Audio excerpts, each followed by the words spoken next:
Well boys, Conspit did it again, hitting the sim market aggressively this time with the versatile steering wheel giving us few options from 310mm round rim to D-shape and D-shape cut on the top for the same price like the GT300 with the same features. So let's skip all those wow expression bollocks and dive straight to the prices, which are $349, €299 or £259 before VAT, which sounds sweet, but let's check what exactly we get with those Apex series. The necessary disclaimer first, that gear have been sent over without any conditions like every other gear you see in this channel, and the goal is to give you objective opinion from my own experience, so let's dive in. Starting with the rim, which is, as I've said, 310mm, and that's probably exactly the sweet spot in terms of sim racing use.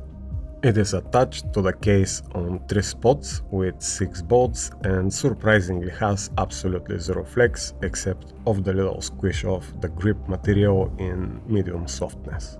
It is wrapped in synthetic smooth leather with very little curve on the thumb area for grip support.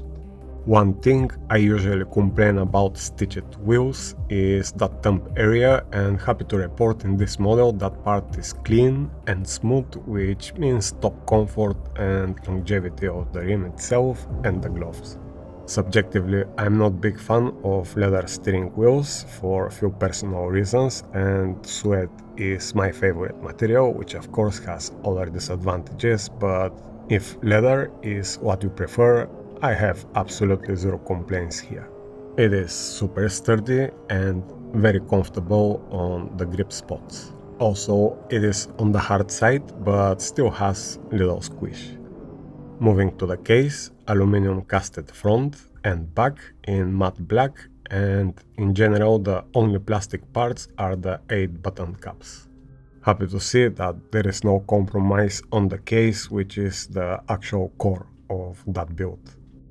On the back, 2 aluminum magnetic shifters with damping rubber pads for silent action, which can be removed if you don't care about noise and get even more snappy engagement, but I personally love them just like this. On the bottom, 2 aluminum clutches with dual stage feel, which feels like linear load on the travel till the very end where load reduced for easier hold. Also, both shifters and clutches have carbon plates with few millimeters adjustments on the shifter side. It looks like very simple but very sturdy build, and again with almost zero flex. Once again, no complaints at all. Top feeling in engagement and very silent and very sturdy. The 8 buttons have snappy action like those in the Cube controls, but one thing I like a lot is there is zero hot spot from the backlight. The plastic button caps have very good diffusion property and gives nice premium look. Unfortunately, I can't say the same for the diffusers on the RPM lights, which are actually the only thing which looks a little bit cheap on that wheel. So, nice unified light behind the buttons gives that premium look, which I definitely appreciate as videographer. Talking about backlights, we get 9 RPM LEDs and backlight of the 2 rotaries encoders with tons of adjustability in terms of colors through the software, and also SimHub compatibility for extra telemetry effects, just like in the 300 GT model. Next, 2 7-way switches to thumb and to normal rotaries on the bottom, all with aluminum knobs, and even if it looks like we get 48 inputs, which will be more than enough for most of us, there are actually 110 inputs overall through the clever mapping of the thumb rotaries. So, the same features just like in the 300 GT, something I will show you in a minute.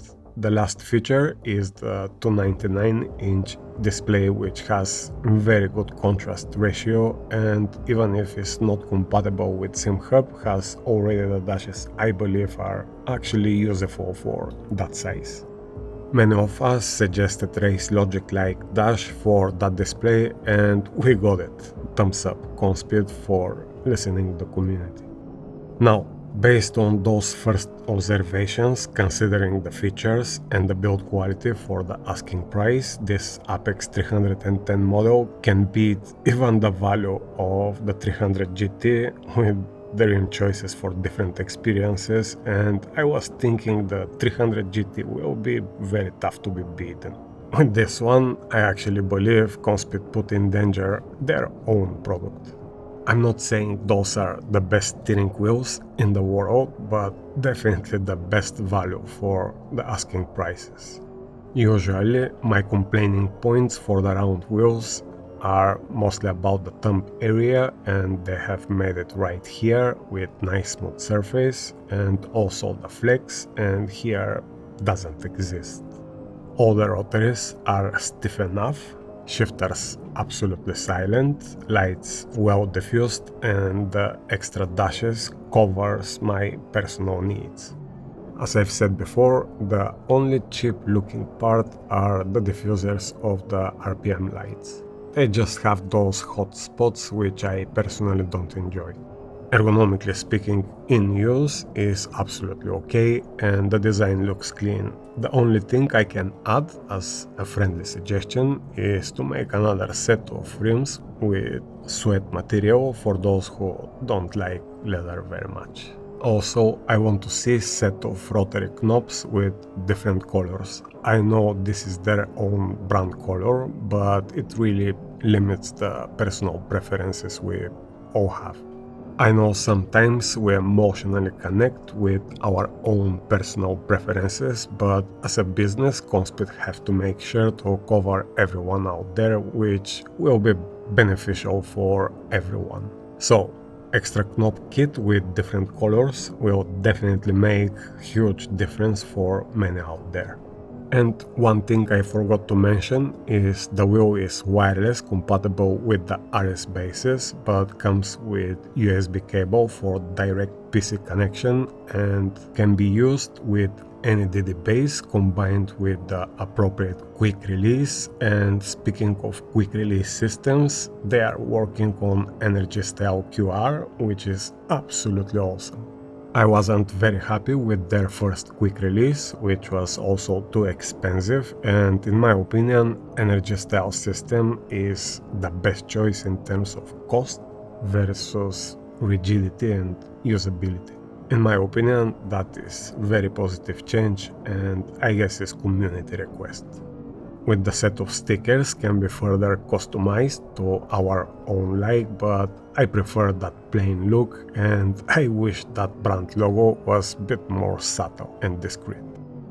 So, other than that, for the price, this model has no competition, or at least I am not aware of.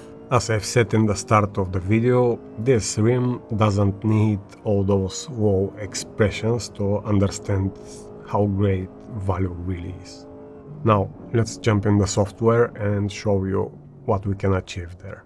Starting with the display, we have 8 different options, and those numbers are so small, really hard to read.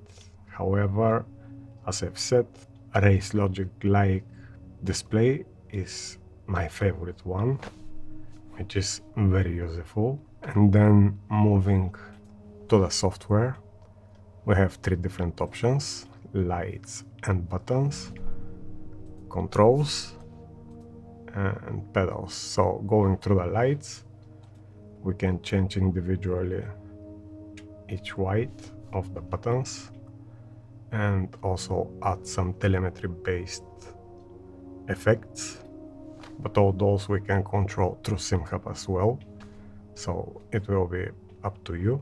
Next one are the rotary lights control, and I really enjoy those 2 modes. The first one is actually showing us with different color in which position is the rotary,